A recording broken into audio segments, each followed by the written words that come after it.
Hey everyone! So, this is John again from Integrating Real Perspective, and today I am going to review the 2021 Edgar Wright movie, Last Night in Soho. So, this is Edgar Wright's latest film that he put out after Baby Driver, a movie that I started to watch but didn't really get around to finishing. Um, and I decided I wanted to review this film after binge watching this and another film of Edgar's, which was The World's End. And while I do love The World's End, I will admit, despite that also being my favorite film of his Cornetto trilogy, which also features Shaun of the Dead and Hot Fuzz, I have a much more personal, more nostalgic connection to Last Night in Soho. I love it even more than Scott Pilgrim versus the World, which I saw before Last Night in Soho came to theaters, and that movie I held as actually my favorite movie up until that point. Now, Edgar Wright is definitely a director who has fascinated me because his style is a lot like the way that I write a screenplay, in which his stylistic niche is the music that he listens to basically inspires the films that he makes. The songs literally color the plot, a trait that he actually shares with Cameron Crowe, for that matter. So he has movies like Jerry Maguire, Vanilla Sky, and We Bought a Zoo, which also have that same format to it as many of Edgar Wright's movies do. Now, for example, look at The World's End, where he uses the Doors song, Alabama Song, Whiskey Bar, during the scene where Simon Pegg and his buddies are trotting down the street in almost a gangster mob style to the next bar. Or the way the Rolling Stones song Under My Thumb was used during the scene where Scott Pilgrim is where Scott Pilgrim's girlfriend or girl that he's pursuing to make his girlfriend, Ramona Flowers, is taken away from Gideon, Jason Schwartzman's character. Under My Thumb is played during that scene where the evil music producer is stealing away Michael Cera's muse, the girl that means so much to him, but because he doesn't really have a very developed sense of self respect for himself or even a sense of self esteem, he basically allows people that are higher up and much more powerful than him to take away the girl that he really, really loves. So, and like I said, I think that, there's definitely something of a personal connection that Edgar Wright has, I think, to all of his films, which is why I feel like his means of fusing the right soundtrack music with the structure of the story is so important to him. And this particular movie, Last Night in Soho, happened to resonate with me the most because the songs that he chooses here take me back to my childhood, to my personal childhood. He uses songs that are very, very obscure, to me at least, that they can only sound like auditory ghosts being triggered by that distant sound recording. I mean, the film opens up with In a World Without Love with by Peter and Gordon, which is a song that I used to listen to a lot as a kid. There's not a lot of people that I know that have listened to Peter and Gordon, except my uncle and my mom, my mom's brother.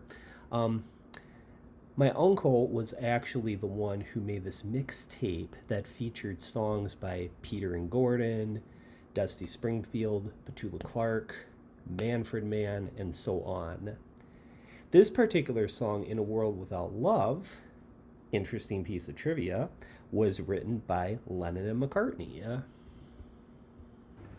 What's particularly unique about Last Night in Soho, in this case, is that the film itself focuses on one girl's obsession with the 1960s. And I feel that the character Eloise, played by Mackenzie Thomasin, or Thomasine, she's from New Zealand, is like this inner child archetype version of Edgar Wright, who, in an autobiographical sort of way,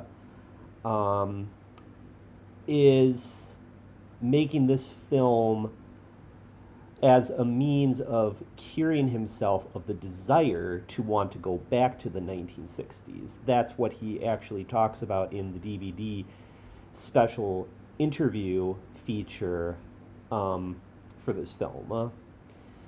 So that's what definitely sets this film apart from the rest of his filmography, is that this is everything that he's been making has been leading to this particular project here. And now he's making a film that is designed to be very, very introspective about himself. I'm obviously going to need now to start getting into the story in order to explain more why that is. Why I feel that this particular thesis I'm describing here is valid. So, getting into the story, we're introduced to, like I said, Eloise, who is an aspiring fashion designer inspired by the music and the clothing from that time period. She romanticizes the glamour and the pizzazz of that time period, and really does so in a very naive, childlike way. Her story begins at her home in the rural countryside near Cornwall, outside of London. And London is where she actually wants to live and attend fashion school there. She wants to be a fashion designer. So the film's opening scene is where she's seen dancing in this really Dadaist style newspaper dress that she designed. And she's dancing to that Peter and Gordon song on her vinyl player. She's acting out some scenario which I actually find pretty amusing, where she's talking to a casual consumer at a model runway show. Like, she's visualizing this in her head and she's acting it out in her bedroom here, in which she talks to one of her mannequins and asks, "What are you wearing?" And she mimics an answer from the mannequin, who responds back, "Eloise Turner." And, she goes back and forth like this with the mannequin, which I think is this, oh my goodness. She's really, really letting out this, the little 5-year-old in her here, acting out this scene. She's, by the way, Eloise, Mackenzie Thompson's character was actually 19 at the time when she made this movie. But it's just really, really fascinating, especially considering that her zodiac sign is Leo. Just witnessing this 5-year-old girl persona talking through this 19-year-old girl, as if to, give you the feel that she's wanted to do this from birth. Like, this is something that she was destined to do. Like, she personifies herself through the clothing that she makes. And we're obviously going to see that more and more, more and more of her personality unravel as the film goes on, especially when we see how it links to her deceased mother. So she starts out thinking that moving to London is going to be the equivalent to Disneyland for her. And she's getting ready to head out the door. But her grandmother, who she lives with at the time, is cautioning her about how London isn't all that it's made out to be, while also reminding her that her late mother was obviously crushed and broken, although it's not really specified how it became that way. Only that she had committed suicide, and that's actually talked about a little bit in one of the deleted scenes on the DVD too.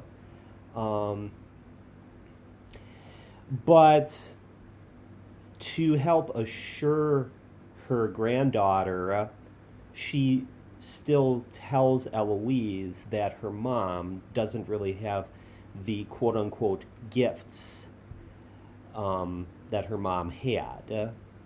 So that's, the reason why she's just cautioning her to be careful as she decides to move down to London to start school. But Ellie just brushes off her grandmother's worries and assures her that she can take care of herself. She's really that ambitious about pursuing her dream. Her fearlessness and her boldness are totally admirable qualities for her age. And even though this film was released in November 2021, the film was actually shot in 2019, which again, goes to show that Thomasine McKenzie, who was 19 at the time, already shows that she's got a lot of strength for being such a young girl just out of high school. I mean, you can tell she's got that old soul that just drives her to pursue her dream no matter what the obstacles are. That being said, that all changes dramatically as soon as she gets picked up by the taxi. Before that, she's on a train, staring very, very dreamily out the window, with her Beats headphones on, listening to more 60s music. She's really, really obsessed with 60s music. It's just ridiculous. Considering that she was born a Gen Zer and was born at the turn of the 21st century.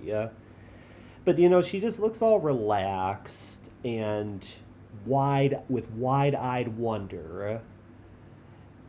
And then she gets into London and gets picked up by this driver who takes her to her university flat where her roommates are waiting.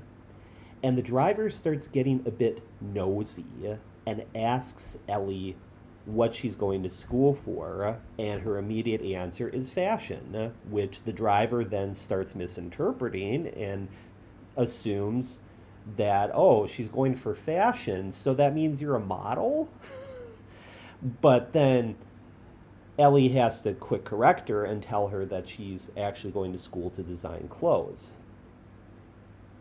This is where it starts to get pretty disturbing. And I mean disturbing for an Edgar Wright movie. I mean, this actually starts becoming a little bit more like a David Fincher film at this point. The male driver does not seem to know when to stop or to put up a social filter because he continues to persist with the idea that he projects onto Eloise that she's a model. He actually goes, he goes completely full disclosure by uncensored by making a comment that that Ellie would actually be a good model because she's quote unquote got you've got the legs for it. Those were his words. You've got the legs for it. And he says that because even though Ellie's wearing a really, really heavy jacket, part of her leg is showing, and it's got a fishnets. She's wearing fishnet stockings, so clearly, she does kind of look, you know, like she's dressed up a little bit, you know, older than what her years would suggest. But anyways, Ellie obviously picks up on what a pervert he is and insists to have her dropped off at the shop, the closest shop before the university, a few blocks down. Now this is where we start to see that Eloise obviously picked up some psychological damage from her mom because she's very, very fragile. She seems really, really sweet and gentle on the outside, but you can, if you were to like look up close, you can just imagine, like, if you've ever seen the Darren Aronofsky movie Mother, you probably will remember that poster art of Jennifer Lawrence where she looks absolutely beautiful, like a porcelain doll, and then you see like the little chips of porcelain and the cracks starting to form. And that's what Eloise is like too. Very vigilant about her surroundings, very, very thin-skinned, despite being very passionate. And it only gets worse too because once she arrives at her flat, she gets insulted by her roommates. One in particular, Jocasta, oh my goodness, she is a handful. She is such a super uptight girl who, despite also losing her mom, just like Ellie, takes great pride in condescending to others. Like the way that she makes fun of Ellie's clothes during the gossip scene in the bathroom where she's talking amongst all of her other friends about how Ellie looks like a prudish little church girl with her homemade clothing. It's like, what the fuck? Just because she doesn't wear, Ellie or Gucci clothing, what gives you the right to actually look down on her like that? you know but anyways, oh, and it also gets even worse too because Ellie opens up about how she lost her mom. Well, she just says that her mom committed suicide.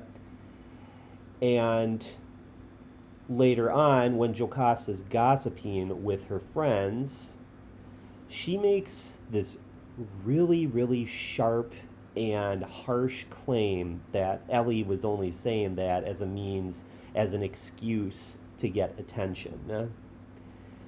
Which actually makes me think of another movie that I just saw over the summer called Bodies, Bodies, Bodies, the A24 movie that came out September of last year, where that poor Bulgarian girl, B, is brutally mocked and ridiculed after discussing her mom's bouts with BPD, borderline personality disorder. And she too is criticized of getting attention, which is seriously as low as a human being can get.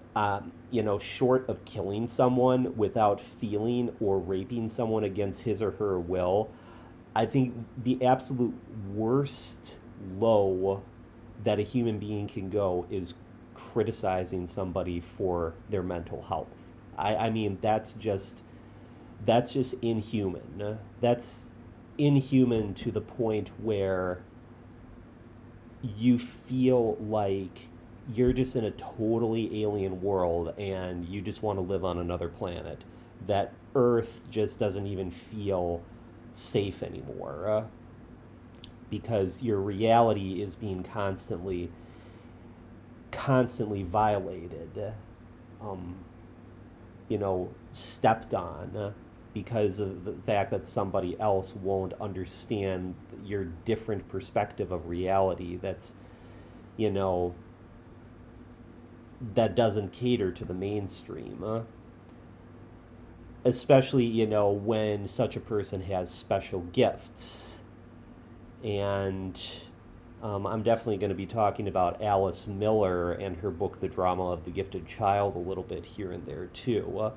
But, anyways, yeah, so just the quote unquote reality of understanding reality with a capital R for a person's mental illness takes center stage in Bodies, Bodies, Bodies, just as it does in Last Night in Soho, meaning that there's always quote unquote fake friends and outsiders who live such a siloed existence that they can't even bother to just look beyond their own narrow view of reality and show curiosity for the inner world of pain that another carries and how it reshapes their perspective of life to include the lessons learned from their pain, and thus offer a more truthful perspective that is otherwise so flippantly dismissed as quote unquote different, a word that is often overused so mindlessly when diagnosing people with Asperger's syndrome. I mean, just how cruel those outsiders can be. And in the case of Ellie, I mean, I really felt for her. It just makes me think, of Ken Wilber, and how he was talking about the difference between Spinoza and Foucault, two philosophers who had very, very different ways of wanting to create a worldview that everybody could understand. By the way, it wasn't Foucault, it was Fichte, Ficht.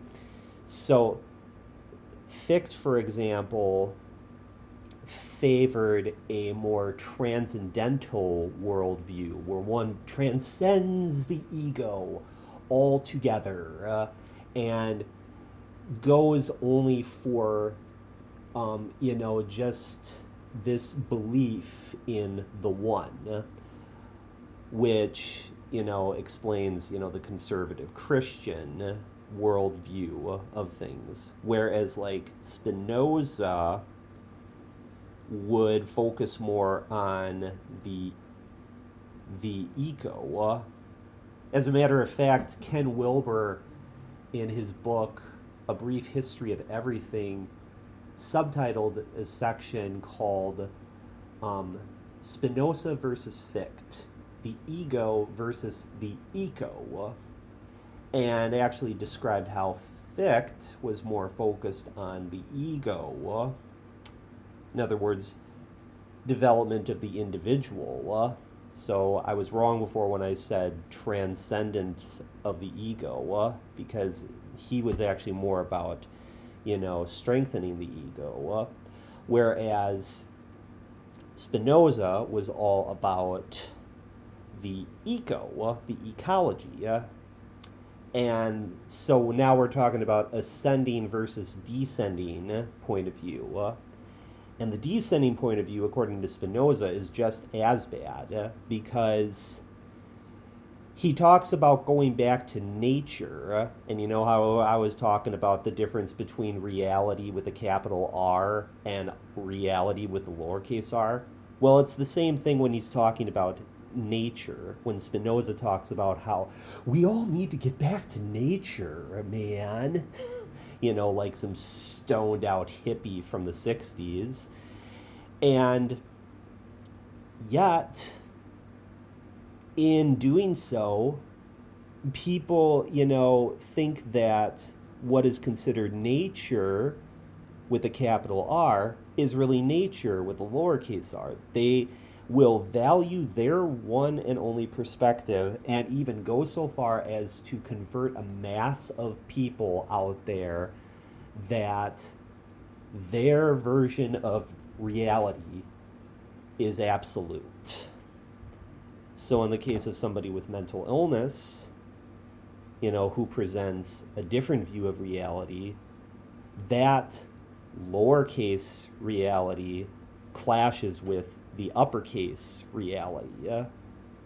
So, I know I went off on a tangent here with that, but I just felt it was relevant to bring Ken Wilber into this discussion here. Now, with all my jibber jabbering about mental health and how it still has a very, very unequal stance of agreement as far as not just awareness but finding resources to help people with mental health. I actually think that Last Night in Soho handles the subject of mental health very, very well. And, this is a territory that Edgar Wright has never gone before.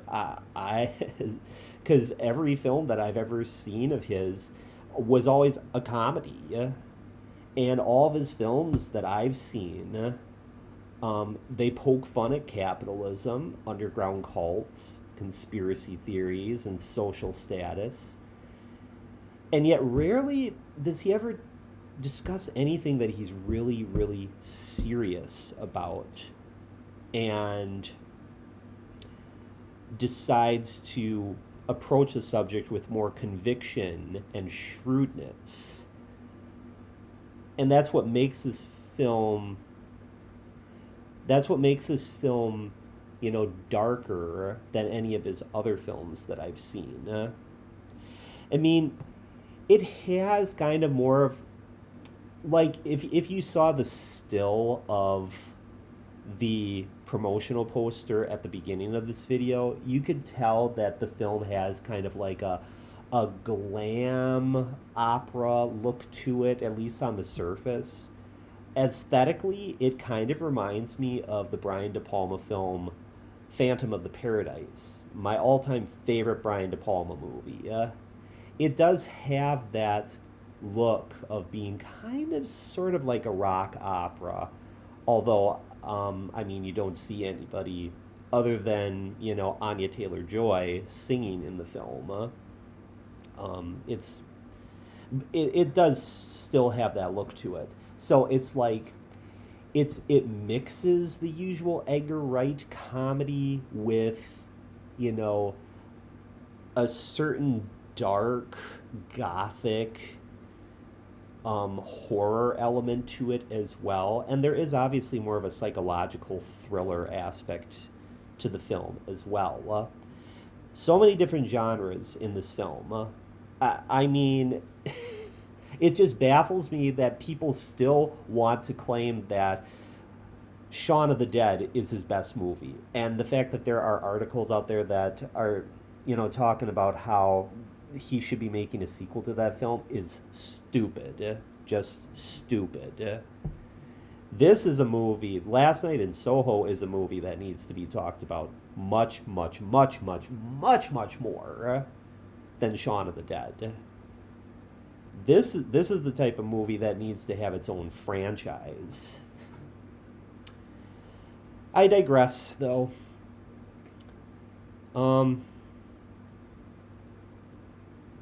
What I was saying before about Alice Miller, is that the film does explore the latent gifts that mental health brings from the depths of one's lost world of emotions. You know, how it brings clarity to someone's value system, which becomes obvious later on when Ellie ends up moving to an old fashioned one bedroom flat to escape the decadent party life of her roommates, who have been making it impossible for her to sit and think in solitude. You know, that there's definitely an undercurrent of Alice Miller in this film, because her book, The Drama of the Gifted Child, talks about the importance of a child to discover his or her lost world of emotions at a point where the real world, the world around them, becomes devouring rather than nurturing. She's often talked about how the greatest weapon against mental illness is the direct and emotional connection with one's lost childhood. And I see that with Ellie here because she has, you know, that strong value system that kind of makes her a bit of a rebel against mainstream society.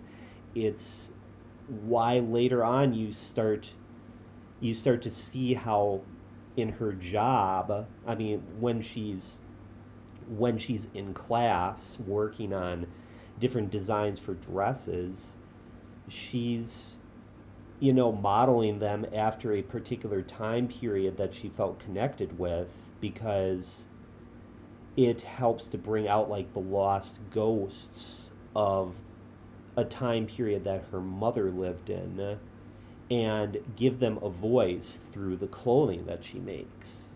You know, so that's definitely some Alice Miller type psychologizing going on there. So yeah, let's get back to the film though. So I did bring up that she moves to a different flat because the one that she's living at is constantly getting, you know, disturbing her peace. When Jocasta and her friends bring over a bunch of people over late at night to party, and it just, she has problems falling to sleep.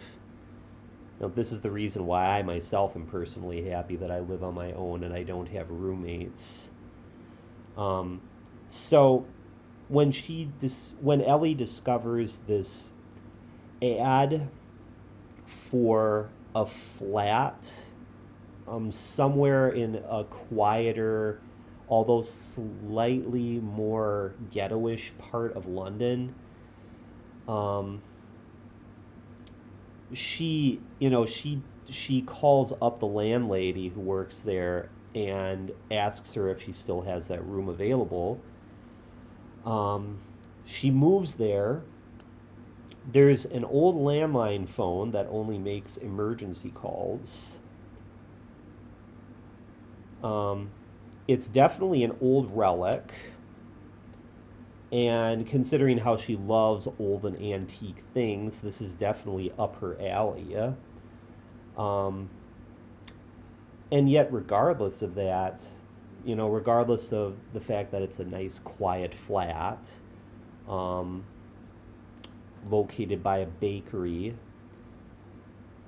the landlady, played by Diana Rigg, is this strict, cold-eyed, stone-faced, cynical woman who basically lays down the law of the land very, very thick with Ellie by requesting that she pay 2 months' rent on top of the security deposit in order for her to move in. But, you know, Ellie being her, you know, who she is, she's very, very chill about it. She, you know, she doesn't make a big deal out of it. And when she finally moves in, supernatural things start to happen there. This is where, her gifts finally start unraveling. So, as she falls asleep on her first night, she soon finds herself in what appears to be a lucid dream state, traveling all the way back to 1965. Now, I'm only saying it's 1965 because it doesn't specify the year. However, when you first see her in this dream, walking out of the alleyway and through the streets to the first club that she visits, there is a Thunderball poster, the 007 movie Thunderball.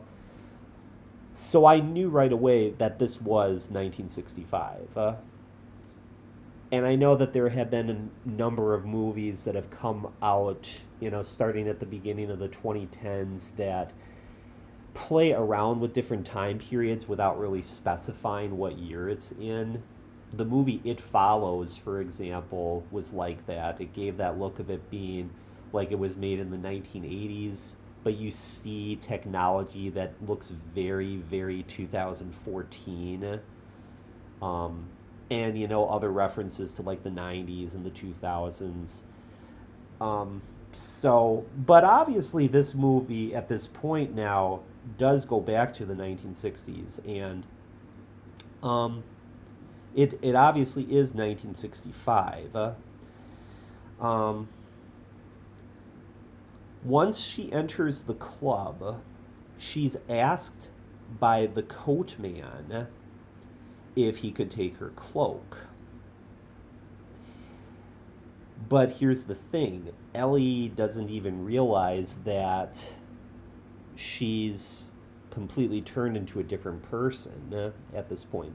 She's still in her pajamas and confused until she looks at her dream self in the mirror and realizes that it's Anya Taylor-Joy and her character Sandy.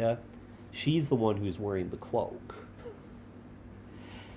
So, yeah, I thought that was a really, really awesome scene. That scene where she like turns and looks at herself in the mirror, but it's not her. It's Anya Taylor-Joy. And then, like, some magical fairy godmother, like swishing her magic wand, she touches the mirror, and all of a sudden, she turns into Anya Taylor-Joy. And now this time, Thomasine McKenzie is inside the mirror.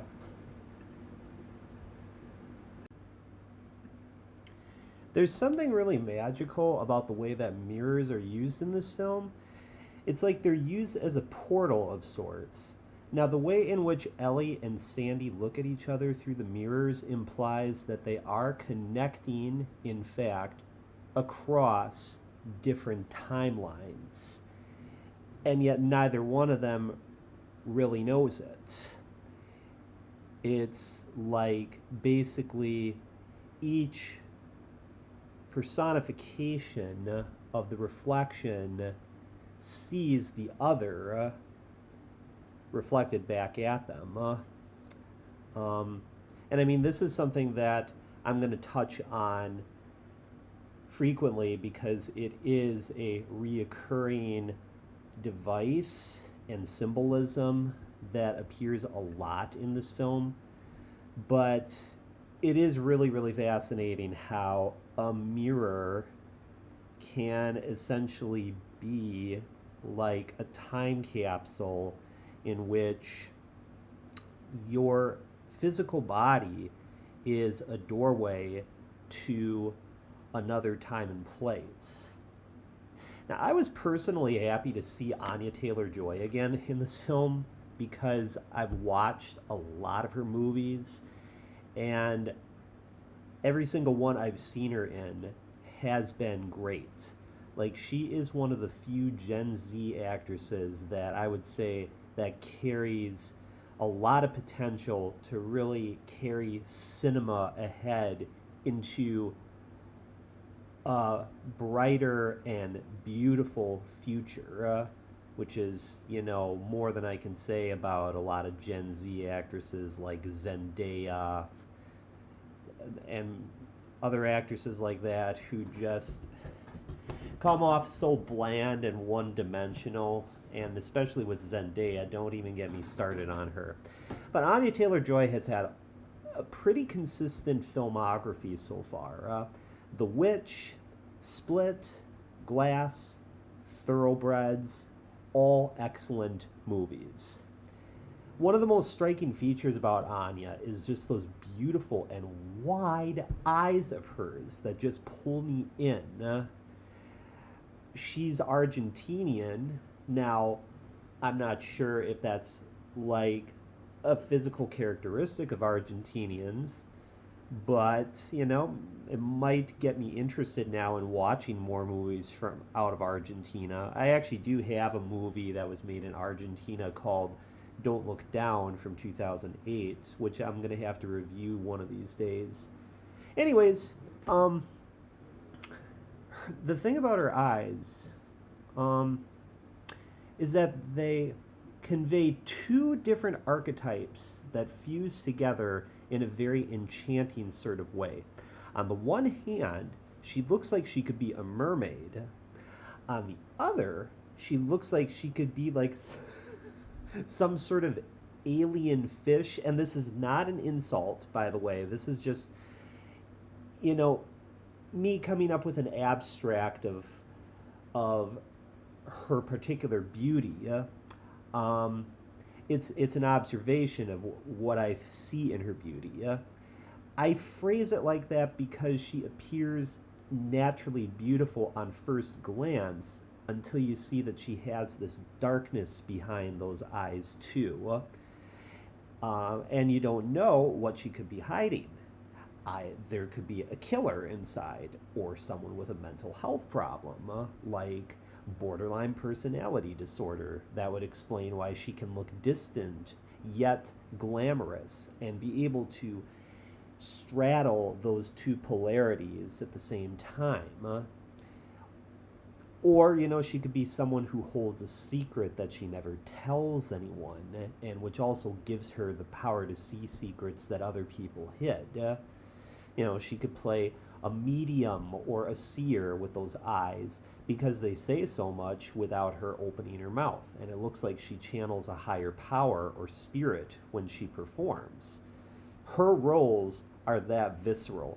Look at her character of Casey in M. Night Shyamalan's Split and Glass, which are movies that came from that superhero trilogy that he made, which started out with Unbreakable in 2000. But obviously she was only 4 years old at the time, so of course there was never going to be a chance for her to star in that movie. But when she first appears in Split, she is able to interact with James McAvoy's character, being that his character has dissociative identity disorder, and because the other two girls that were captured along with Casey are absolutely terrified of her, Casey is the only one that can really empathize with him in whatever form, whatever guise he emerges as, whatever personality, whether it's Dennis, whether it's that one little kid that he portrays, Hedwig, or Sandra, the old lady, I think that was her name. But it's like she can really see into the essence of somebody who can otherwise appear damaged and psychotic to most other people. And she has a really deep empathy for the dark side of people. However, though, Last Night in Soho, she goes the reverse route, in which basically her own inner darkness is being exposed more. And I'll get to that later on as her character starts to unfold. I did want to also take note on her British accent in this film, despite the fact that she's from Argentina, that was that was done to perfection right there. Like bravo. So let's transition back now to Sandy's introduction. I should clarify that, and I probably talked about this already, but this isn't really a dream, but a clairvoyant vision that Ellie is having where she is actually living through the eyes of this Sandy girl, which starts to become obvious later on as both her personality and Ellie's start to blend and like interweave between the dimensions of dream and waking state. So we'll recap to that and touch on that transformation later. So Ellie slash Sandy is in this nightclub looking for the manager because she's looking to get a gig. So Sandy is a singer, as it turns out. Now this is the point where we are introduced to the manager of the club, Jack. And get this, Jack is played by none other than Doctor Who's Matt Smith. Yup, you heard me correct.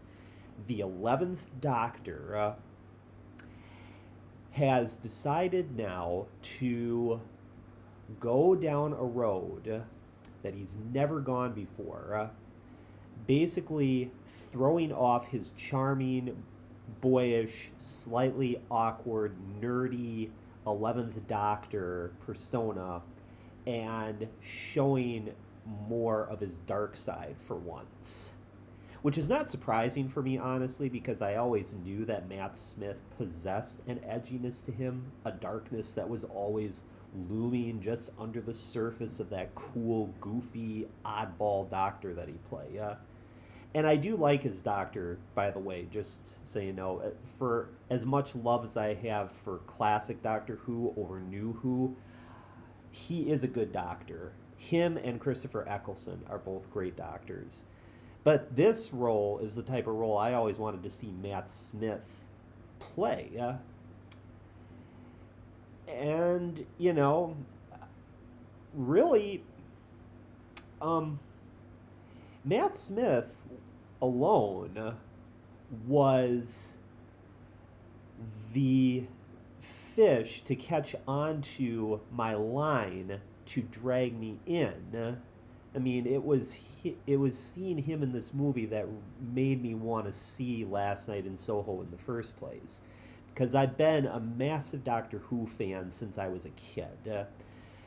Though, again, I'm more familiar with classic Doctor Who, primarily from the 1970s through the 1990s. So basically everything from John Pertwee through Paul McGann's Doctor. I've seen all of Christopher Eccleston. I fell off halfway through David Tennant's era. His companion, Donna, was really getting on my nerves, and I just thought that the show as I knew it lost all of its good taste for me, although I did later on pick up on Matt Smith, at least his first 7 episodes, and he is pretty good. So at some point I'm going to have to return and finish watching New Who, I mean, at least all the way through Peter Capaldi. But for the moment, I'm more familiar with Tom Baker than I am with Matt Smith. Nevertheless, like, when I saw Matt Smith in the Da Vinci story from Doctor Who, I thought, yeah, you know, I can definitely enjoy him enough to make me want to see other work that he's done outside of Who. And yeah, I mean, it's just cool to see the same actor go from being a silly goofball eating fish sticks and custard to being this charming yet silently menacing hustler. Now, imagine if my introduction through Smith was through this movie instead of Doctor Who. What an alternate universe that would be. But again, Matt Smith does really well from the get-go. Those sharp, piercing eyes that he has when Sandy first meets him, and that slyness on his face when they first chat. The introduction scene where Sandy goes up to meet him after the bartender points her in the right direction made me chuckle quite a bit. I'm going to just break down this little bit of dialogue between the two characters right here just to show you how very clever and witty this little bit of writing was. So Sandy goes up to Jack and says, "The bartender said I should get to know the handsome fella standing next to Cilla Black."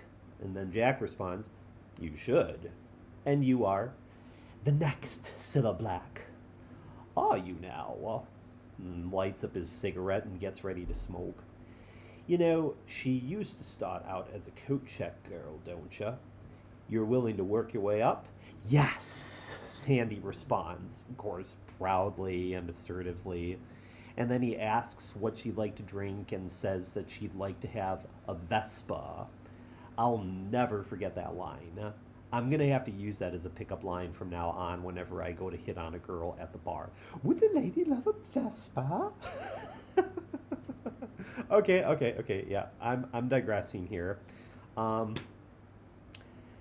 So it's also cool when he asks her to dance, and then the scene morphs, like I've been saying before, between Sandy and Ellie. So basically, Ellie gets to share a dance with Jack just as much as Sandy does. So at first, then, when Ellie wakes up from her dreams, she's completely ecstatic. She goes through changes in personality and appearance. First, it was just her dressing in her own handcrafted clothing and listening to old vinyl records from the 60s. But now she starts drawing up sketches of Sandy as her model to fashion her clothes from.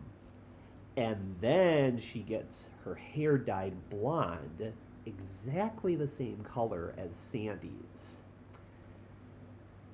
So this kind of goes back again to what I was talking about with the symbolism of mirrors, because it also brings up the question of past lives too. If you think about it, a mirror contains a memory of you at any given point in your life.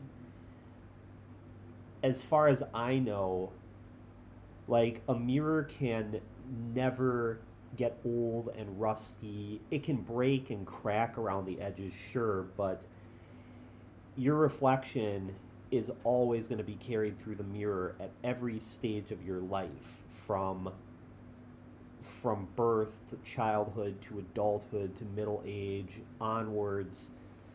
And you know, imagine if you could go further with that and make this mirror cause an out of body experience in which somebody lives their dream self through another time and place. And I'm trying not to get redundant here with this observation, but I, as a little bit of proof that this can actually be a fact, that mirrors can carry a life of their own, Ellie wakes up with a hickey on her neck too, which, if you watch the film, there is a key scene in which Jack takes Sandy inside a phone booth and starts making out with her. And while Sandy is looking in the mirror, I and you, as the viewers, see the two girls' faces looking through the mirror at each other. And now, as the voyeur, you have to ask yourself, is Sandy as much aware that she's looking at a future incarnation of herself? Or is it only Ellie that is witnessing Sandy and then experiencing her being kissed by Jack vicariously? Disassociation is a key word that comes up when I watch this scene too. Because, perhaps both girls see something in themselves through the mirror that seems to be a shared life, almost like Siamese twins. And then the evidence comes up the next morning when Jocasta points out that hickey on her neck and assumes that Ellie, in the present day, 2021, got lucky with some guy maybe at one of the parties that Jocasta was holding at the dorm. Um, it's like, when Ellie moved in with Jocasta and her roommates, she was always the shy one who stayed more in the background and observed things rather than participated in the fun and the decadent antics of her roommates' parties. So now it's like, with the shared life that she's been having from over 50 years ago with Sandy, it's almost like now Ellie is starting to come out of her shell as well.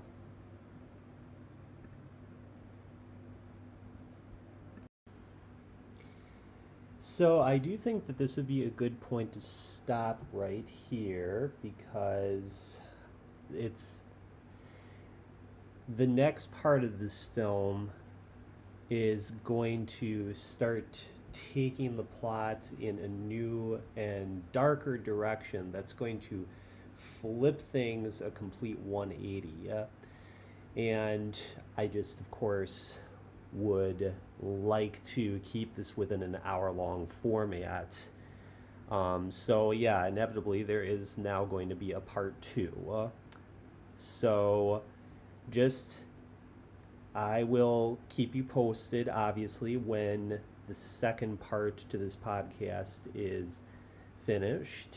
And yeah, in the meantime, I hope you enjoyed this review of Last Night in Soho up to this point, and I'll see you next time watching The Reel.